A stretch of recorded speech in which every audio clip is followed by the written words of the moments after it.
In front of me I've got Black Shark 5 Pro. In this video I'll show you how to find and manage display settings. In the beginning, let's go to Settings, enter Display, and as you can see right here, we've got all settings for our display. Let's start with the top of the list, where we can change display mode between light and dark.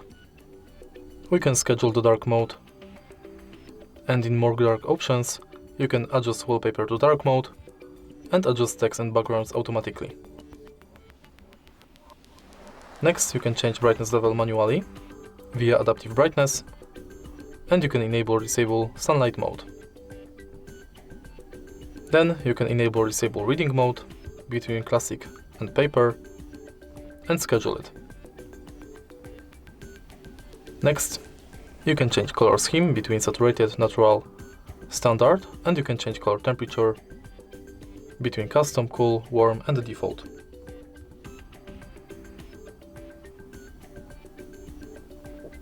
Next, we can change refresh rate between auto, ultimate, ultra high and standard.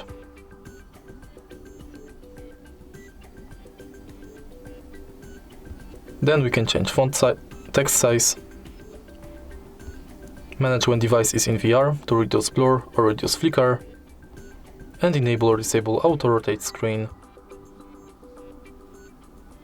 And that's it. If you find this video helpful, please leave like, comment and subscribe.